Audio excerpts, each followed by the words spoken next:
Hello, at the top of the world, in the pearl of Africa. I am an international student from China, and studying in the US makes me a different person in many ways. The experience that has changed me the most is going to Uganda with Clip. This is because I experienced three cultures at the same time. Chinese culture, which is inside of me the whole time, American culture surrounded me from my group, and Ugandan culture, which we experienced together. When Anita from FSD told me the local Ugandan people would be offended if I told them the truth of I don't have a religion.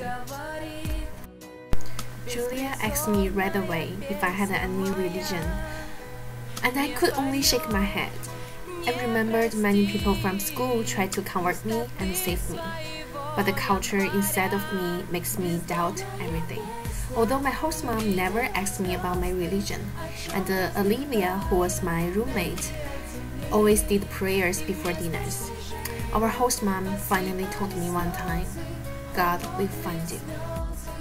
One time I went for a walk after dinner with my friends. A local boy came to us and shook my hand for a long time and asked me if I was a Chinese. Since people at school always thought I was a Korean, I felt so great when someone could recognize me for the first glance. So I asked why he could tell I was a Chinese so fast, and he said I looked like the Chinese on TV. So that was when I felt China had an impact on Uganda. My host mom asked me if we had any rules for women in China, because in Uganda, girls have to kneel down when they see the elders, have to take showers before dinners, have to cook, and so on. I said no, because we are more westernized nowadays, but I could tell she implied I should take a shower before I had dinner. When we were riding the van, I learned so much from my classmates, and I exclaimed to myself thousands of times that those Americans are so amazing. We discussed about Ugandan government versus US government over the electrical issues. Of course, I thought about the lacking democracy Chinese government. American President Obama treats the local kids as his own, and Chinese president treats the local kids with French manners. But the Ugandan vice president acted like he was a king. He was even answering the phone call when the kids were about to perform for him. Different behaviors of the presidents show the different levels of democracy of the countries. When I worked with Ami and Mohammed, we talked about our different original nationalities. Ami's family came from India, and the Mohammeds came from Pakistan. Growing in the US gives them unique perspectives about the globe. So our talks got me to think about how I can use what I've learned to contribute to the globe, or my home country.